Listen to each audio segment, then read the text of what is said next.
sudah menyaksikan teman-teman. Ternyata pertanyaan saya pakai tafsir. Dia tidak mau sama tafsir tapi nafsiri cabang pribadi. Saya kan nanya tadi, Yesus menyuruh untuk memakan atau meminum darahnya sendiri untuk menjadi peringatan kepada dia. Hukum minum darah diperintah oleh Yesus. Dijawab pakai tafsir sama dia, ditafsiri sendiri tapi bukan penafsir yang ahli.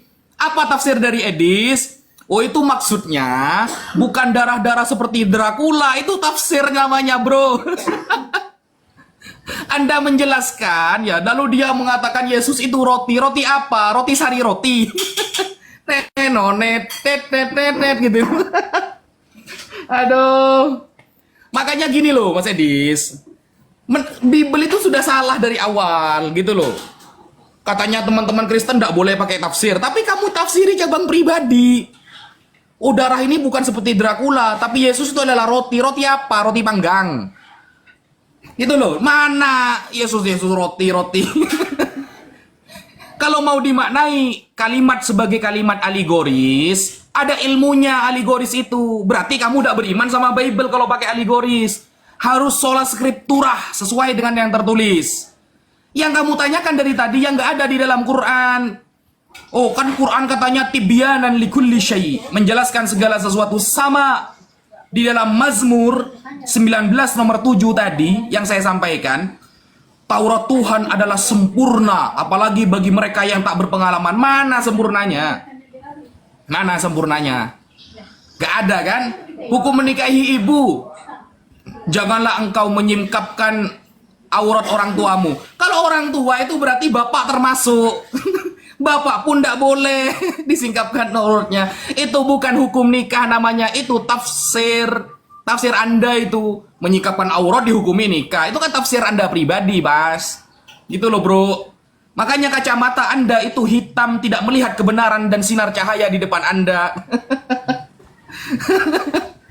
Gitu loh. Makanya ganti kacamata pakai yang putih agar terlihat kebenaran di depan Anda ini. Agar jawabannya bukan roti Dracula wa ma yata'allaqu bihima. Dracula apalah itu, ngawur. Kemudian tadi berdalil, guys. Ditanyakan Bible, dalilnya pakai Quran. Lalu menfitnah Quran, nyontek katanya. Ketika Nabi Isa berdoa ya, untuk mendatangkan ma'idatan minas sama.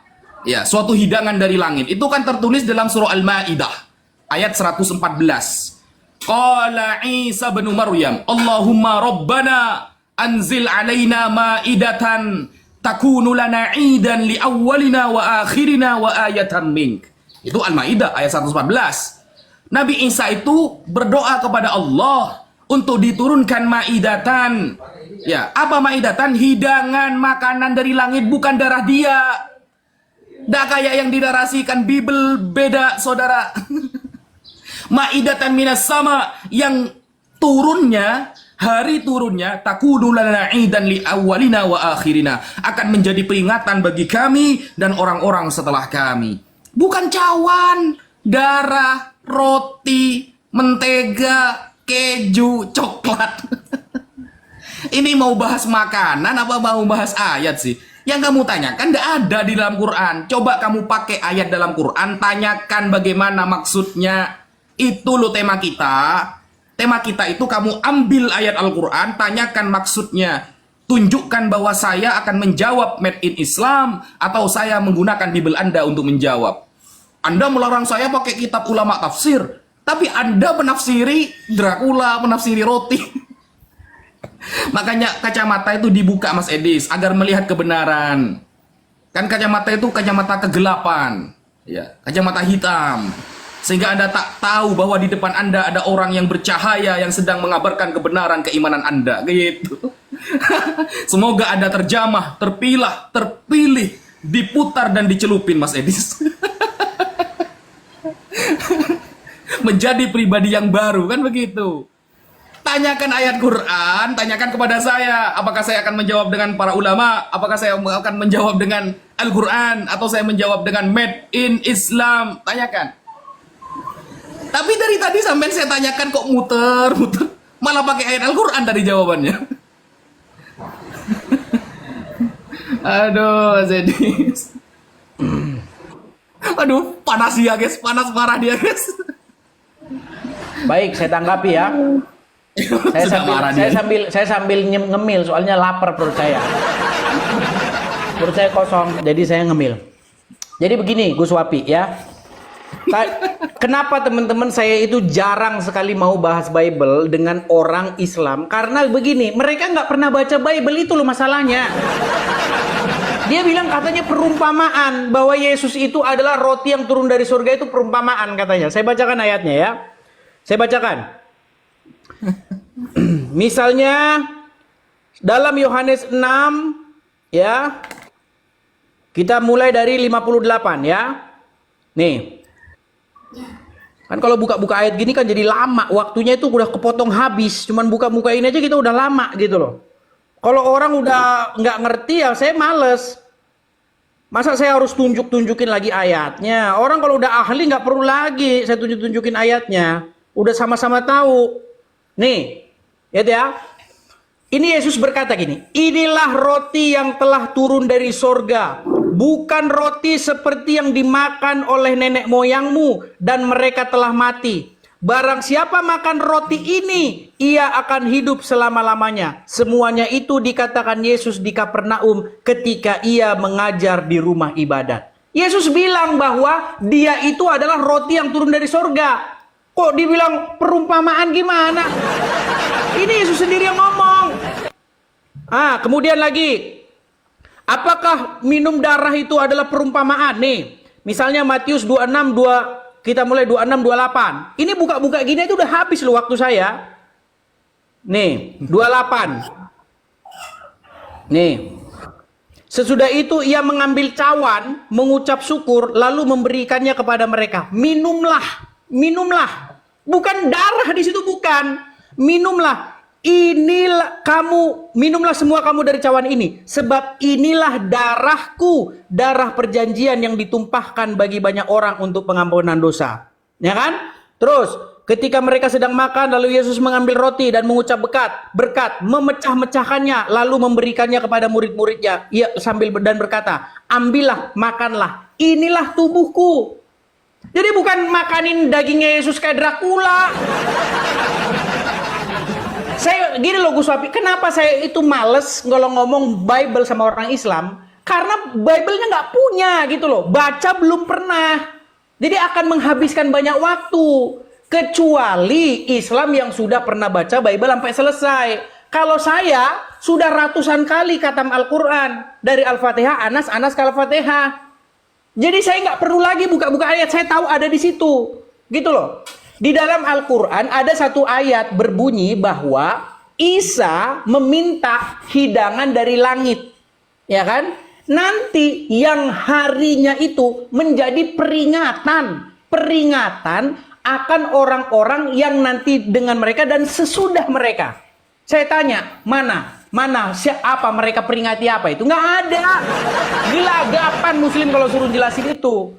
Yang ada orang Kristen sampai sekarang masih memperingati itu.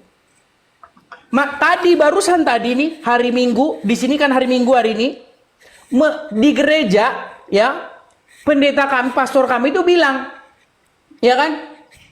Lalu ia memecah-mecah roti, ya, kemudian dan bagian inilah tubuhku, jadikanlah ini untuk peringatan akan daku. Ada semua. Jadi masih diperingati itu, diperingati sampai hari ini. Gitu loh. Nah sekarang saya tanya sama kamu Gus Wapi, di dalam Al-Quran tadi, Isa berkata supaya nanti diperingati oleh orang-orang sesudahku. Siapa yang memperingati itu? Siapa? Di mana? Memperingati apa? Bingung orang Muslim kalau ditanya. Oh, kita harus pergi dulu ke ulama ini. Kita pergi, bukan ulama ini. Oh, mazhab ini, imam ini, mazhab ini. Udah selesai. Karena apa? Karena sesungguhnya tidak ada orang Islam yang percaya bahwa Al-Quran itu kitab yang menjelaskan segala sesuatu. Walaupun Al-Quran mengatakan bahwa Al-Quran menjelaskan segala sesuatu. Iris kuping saya kalau ada orang Islam bisa jelasin dari Quran. Orang suruh jelasin fungsi sunat, Quran nggak berguna. Suruh menjelaskan apa yang dihalalkan oleh Isa, tidak berguna juga. Mana umat yang memperingati ya hari turunnya makanan dari langit, tidak bisa juga. Nggak bisa. Makanya saya bilang tidak ada muslim yang percaya sama Qurannya. Yo, silakan. Silakan.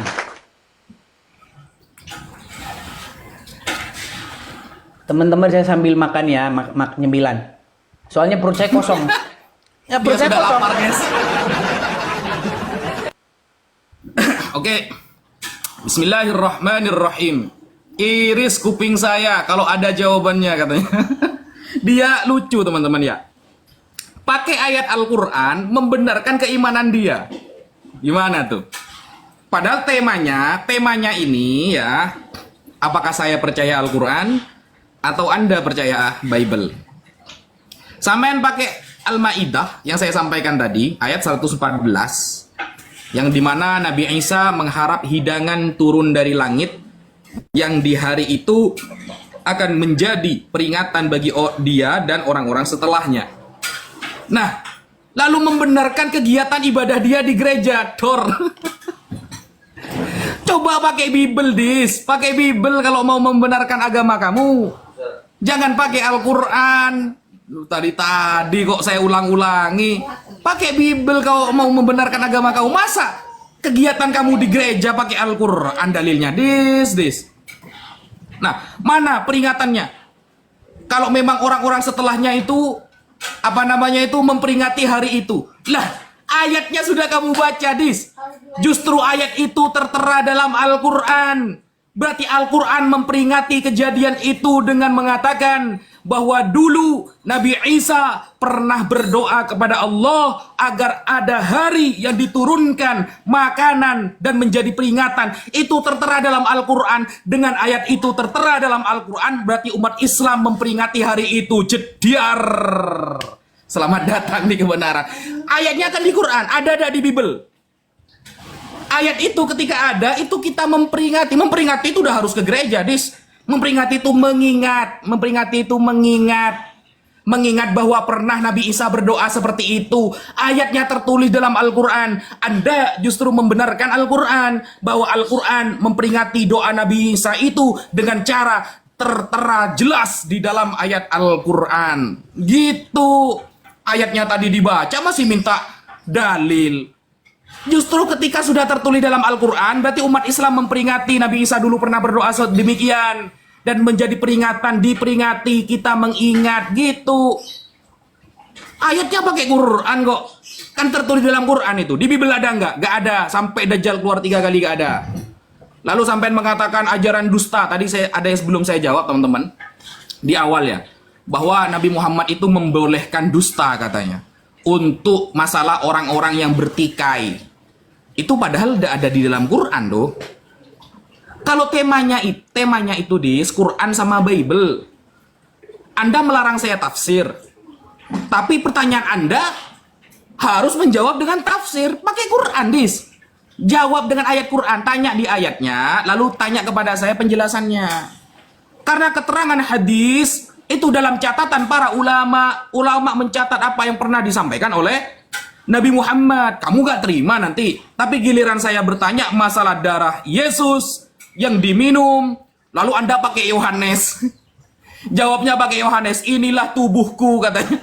Itu justru tambah membenarkan bahwa dia disuruh makan darahnya Dracula. Berarti kalian itu ya suruh minum darah. Inilah tubuhku. Oh, maksudnya tubuhku ini untuk memperingati, bukan untuk diminum darahnya. Itu namanya tafsir.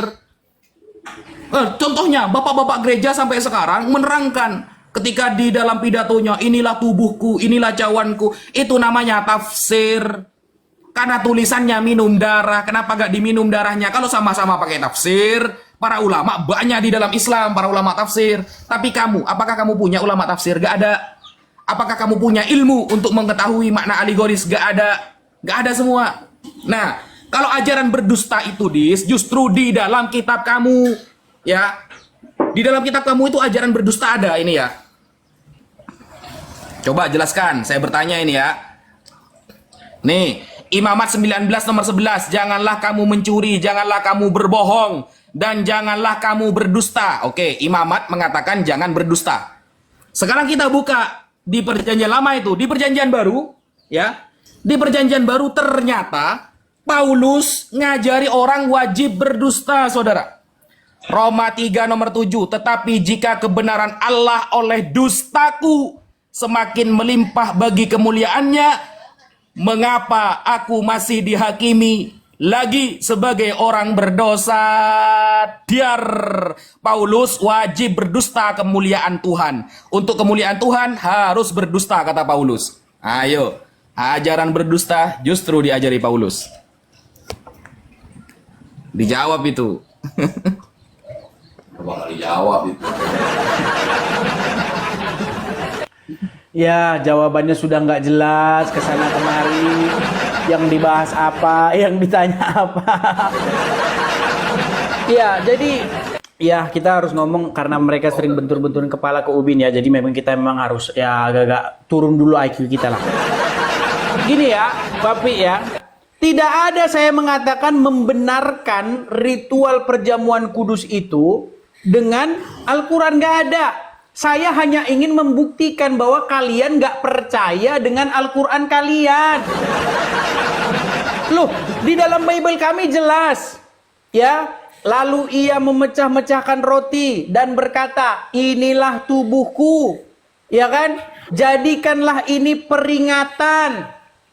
Sampai sekarang kami lakukan di dalam setiap perjamuan kudus, perjamuan suci.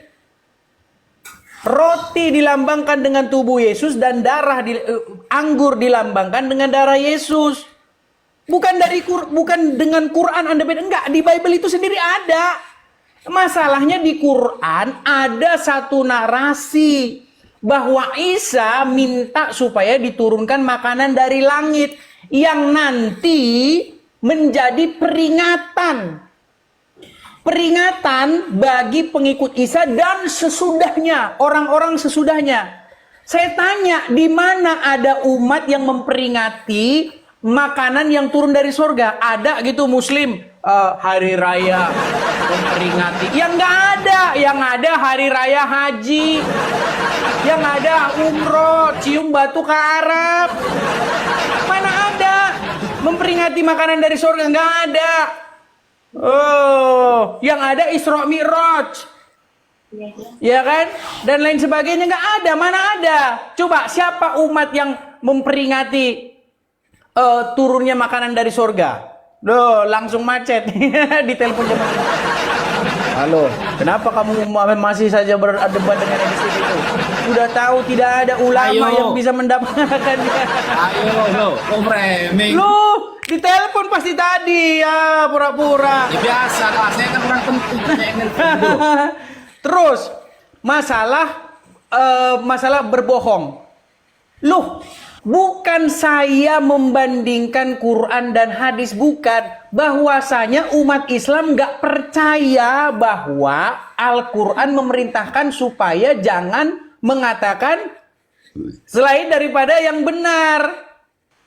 Al-Quran mengatakan, katakanlah perkataan yang benar. Itu kata Al-Quran. Tapi oleh umat muslim, oh enggak boleh bohong. Saya kasih contohnya. Contohnya siapa? Sekarang kan lagi viral nih. Juma sama Palen ribut masalah duit, ya kan? Ya kan? Si Palen ngomong 67 juta, Juma bilang 4,5. Ya kan? Ribut. Nah, makanya ketika ada dua muslim bertikai, di dalam ajaran Muhammad itu hadis, boleh kamu berdusta ketika mendamaikan dua pihak yang bertikai itu. Makanya apa? Makanya di dalam Islam itu setiap ada konflik, ya, misalnya mazhab Syafi'i, mazhab Hanafi, bagaimana cara mendamaikannya? Memang berdusta. Contohnya apa? Kunut. Ya kan? Kunut apa nggak kunut? Sampai sekarang nggak kelar itu. Sampai hari ini umat Islam nggak kelar masalah kunut atau nggak kunut. Nggak kelar. Takbiratul ihram gimana? Segini? Atau gimana? Atau yang gimana? Ya kan? Al-Fatihahnya gimana? Baca keras, basmalahnya. Baca keras, yang satu bilang baca keras, yang satu bilang oh enggak. Gimana cara mendamaikan orang-orang ini? Harus berdusta. Caranya gimana? Oh, Muhammad kadang kunut, kadang enggak kunut. Muhammad juga kadang sholatnya begini, kadang-kadang begini, kadang-kadang gitu. Dua-duanya benar. Makanya saya bilang, makanya satu-satunya agama yang ngajarin boleh berdusta itu ajaran agama Islam. Gitu loh. Di dalam ajaran Kristen jelas, iblis adalah bapa segala dusta. Gitu jelas. Loh, tadi ngomong Paulus begini, di mana Paulus? Paulus itu dituduh bahwa dia berdusta. Terus dia bilang gini, dia balikan tuduhan itu. Kalau kebenaran Allah oleh dustaku semakin melimpah, untuk apa aku menjadi dihakimi? Paulus itu, dia itu sarkas.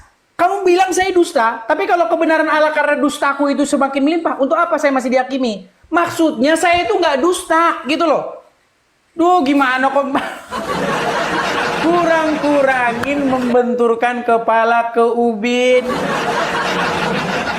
Kita kalah terus ke poin 3 ronde. Ya silakan.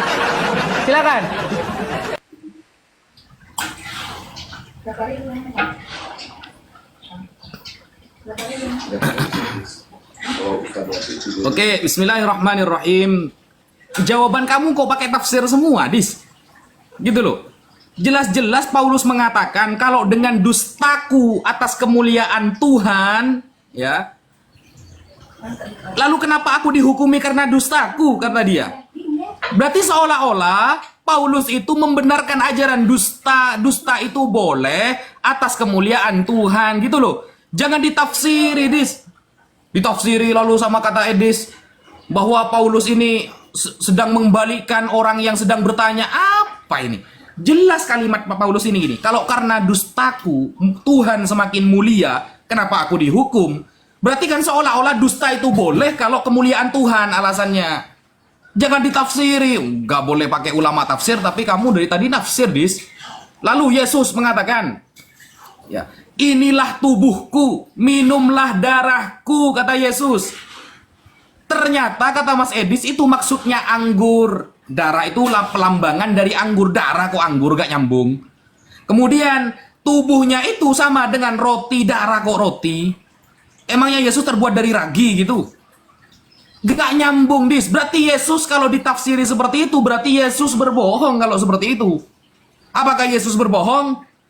Kata Yesus sendiri dengan tinta merah, inilah tubuhku, cawanku, minum darahku. Ditafsiri anggung, apakah Yesus bohong? Seharusnya kan Yesus ngomong aja kan, inilah anggur, inilah roti. Kan tinggal gitu Dis ngomongnya. Inilah roti, inilah anggur, gak usah mengatakan inilah tubuhku, inilah darahku. Berarti bohong Yesus berarti. Kalau kamu menafsiri seperti itu, yang bohong Yesus apa kamu? Kan begitu Dis. Makanya lain kali pakai kacamata yang warna putih, jangan yang hitam, agar kamu melihat cahaya di depan Anda sedang mengabarkan kebenaran saudara.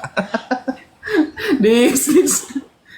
Gitu loh. Berarti Yesus bohong kalau bilang ini tubuhku, kamu jawab pakai ayat roti katanya. Apa di sini katanya. Kemudian Mas Edis ya. Saya sebenarnya sudah gak tega Mas Edis sama sampean. Nah, ini ya, tetapi jika kebenaran Allah oleh dustaku semakin melimpah bagi kemuliaannya, dustaku semakin melimpah bagi kemuliaannya. Mengapa aku dihakimi lagi sebagai orang berdosa? Berarti kalau dusta untuk kemuliaan Tuhan berarti boleh. Begitu loh maksudnya. Lalu ditanyakan, sampai sekarang umat Islam itu ada yang kunut, ada yang tidak katanya. Loh, yang kunut ikut Nabi, yang tidak ikut Nabi, ngapain didamain? Ikhtilafu ummati rahmah. Kata Rasulullah di dalam banyak keterangan bahwa perbedaan umatku adalah rahmat, kata Nabi Muhammad. Perbedaan dalam hal apa? Dalam hal ilmu fikih. Kunut itu ilmu fikih, Dis. Makanya di dalam kitab Asbabu Ikhtilafil Muslimin, Tarikhu Madzahibil Islam, yang ditulis oleh Al-Imam Abu Zahra, bahwa perbedaan masalah fikih itu adalah rahmat bagi Allah. Contoh yang kunut, saya akan kunut. Saya pakai hadis An Anas bin Malik, anna Rasulullah sallallahu alaihi wasallam yaknutu fil fajri hatta faraqad dunya. hadisun sahihun wa isnaduhu jayyid, bahwa dari Anas bin Malik Rasulullah kunut sampai beliau wafat. Pakai hadis, ikut Nabi. Nabi kadang mempraktekkan tidak kunut, boleh juga karena kedua-duanya sama-sama ikut Nabi. Apa yang pernah dilakukan oleh Nabi itu menjadi sunnah bagi umatnya. Sebagian sahabat ada yang tidak kunut karena waktu menjadi makmum sholat subuh Nabi Muhammad gak kunut. Makanya ikut Nabi, yang kunut ikut Nabi, yang enggak ya ikut Nabi. Takbiratul ihram misalnya. Ya, takbiratul ihram, ada yang begini, ada yang begini. Kedua-dua mazhabnya mengikuti Nabi karena menyaksikan dengan mata kepala Nabi seperti itu prakteknya. Makanya definisi sunnah adalah pekerjaan Nabi, ucapan Nabi, takrirun Nabi. Apapun yang dilakukan Nabi menjadi dalil bagi umat. Ada referensinya. Coba kamu tanya Quran kepada saya. Kan temanya Quran, Dis. Kok malah temanya hadis sih? Temanya kan Quran. Tanyakan saya Al-Quran. Jangan hadis, jangan tafsir. Tapi dari tadi kamu menafsiri, Dis. Dustaku demi kemuliaan Tuhan ditafsiri. Oh, ini maksudnya menjawab pertanyaan orang. Meskipun menjawab pertanyaan orang lah ya, tetap saja kalimat itu menunjukkan dusta atas kemuliaan Tuhan boleh. Lalu tubuhku, darahku. Berarti Yesus bohong dong kalau dia maknai anggur. Kenapa Yesus gak bilang anggur gitu aja? Diar, selamat datang di kebenaran. Iris kupingnya Mas Edis. Baik, ya, baik. Jadi memang ya, intinya begini yang saya sampaikan. Umat muslim, umat muslim tidak percaya kepada Al-Quran karena apa? Karena dari tadi dia ngomong panjang lebar, bukan Al-Quran kok yang dipakai. Menurut sahabat begini, sahabat. Kan sudah saya bilang, ini anunya ya, dilema atau lucunya begini. Dikatakan di dalam Al-Quran bahwa di dalam hadis bahwasanya umatku akan terpecah menjadi 73 golongan dan hanya satu golongan saja yang masuk surga, betul? Lalu dikatakan perbedaan itu rahmat. Makin pusing pokoknya makin pusing. Iya, kalau kita jujur teman-teman, kita baca hadis ini, kita ini akan bingung sebenarnya. Iya, di dalam Al-Qur'an, di dalam hadis disebutkan jangan kamu berbohong. Bahkan dalam keadaan bercanda sekalipun jangan kamu berbohong. Ada itu hadisnya begitu. Ya, Muhammad itu dikatakan al-amin, terpercaya, jujur, terpercaya, tapi ngajarin bohong. Di dalam ayat lain disebutkan Muhammad membolehkan boleh berdusta dalam 3 perkara. Yang mana yang benar, Ustaz? Tadi barusan, perbedaan itu adalah rahmat, katanya. Rahmat perbedaan itu. Tapi umatku akan terpecah menjadi 73 golongan. Dan hanya satu saja yang masuk surga. Iya, Mat. Katanya perbedaan rahmat. Tapi cuma satu yang masuk surga, yang mana yang makin pusing. Benar loh. Kalau kita baca Quran itu makin pusing. Satu bilang, Muhammad miskin. Ya, bahkan dia sampai menggadaikan bajunya itu sampai dia meninggal tuh katanya bajunya belum dibalikin itu. Kan belum dibayar itu kan baju gadaiannya kan? Belum. Itu satu versi, tapi di satu versi lain lagi Abdul Somad pernah menghitung ghanimah, harta rampasan perang Muhammad. Itu ratusan miliar dia dapat itu. Ratusan miliar, tapi katanya dia sampai minjem makan kata. Yang mana sih? Pokoknya kalau kita dengar cerita Muhammad ini simpang siur, nggak ada yang penuh. Makanya ada satu buku yang berjudul Did Muhammad Exist? Ya, apakah Muhammad itu benar-benar pernah ada? Gitu loh. Nah, dalam buku itu yang ditulis oleh Robert Spencer berkata bahwa Muhammad yang dikenal oleh umat muslim sesungguhnya lebih merujuk kepada sosok Muhammad yang legenda ketimbang sosok Muhammad yang historis. Makanya kalau kita belajar tentang Muhammad dari orang Islam, memang ceritanya itu aneh-aneh. Dadanya dibelah, diambil, dicuci dengan air jam-jam, dimasukin iman. Masukin iman ke dada kok harus dibelah dulu?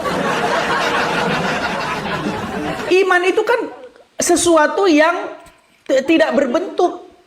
Gitu loh. Masa mau masukin sesuatu yang tidak berwujud kok harus dibelah dadanya? Aduh gimana sih? Terus dicuci, dibersihkan dari nokta-nokta dari gimana? Gitu loh. Nah, kemudian tadi dikatakan kita tafsir. Oh, tubuh Yesus dianukan dan jadi roti, tafsir katanya. Aduh. Kok tafsir? Kalau tafsir itu nggak ada di Bible. Orang ini Yesus sendiri kok yang bilang. Yesus mengatakan, mengambil roti dan berkata, inilah tubuhku, jadikanlah peringatan akan aku. Kok tafsir? Yang tafsir itu di dalam Al-Quran, lalu kami menggantinya dengan sembelihan yang besar. Ada itu. Ketika Ibrahim ingin menyembelih anaknya, lalu kami ganti dengan sembelihan yang besar. Akbar di situ dikatakan, sembelihan yang besar. Diganti sama orang Islam, kambing, sapi, domba, unta. Itu baru tafsir. Gitu loh. Maka di apa itu sembelihan yang besar? Dinosaurus atau badak bercula satu. Aduh. Makanya saya bilang, Bu Suhafi, coba ketika saya tanya sama orang Muslim, hewan apakah yang digantikan untuk menggantikan anaknya Ibrahim? Sembelihan yang besar apa? Apa? Dinosaurus, badak, bercula 5? Nggak ada Muslim yang bisa jawab itu. Menurut ulama ini, sudah saya bilang, tidak ada orang Islam yang percaya bahwa Al-Quran itu lengkap dan menjelaskan segala sesuatu. Yang ada orang Islam langsung pergi ke kitab tafsir. Terima kasih teman-teman yang sudah support. Makasih, saya sangat menghargai support dari kalian.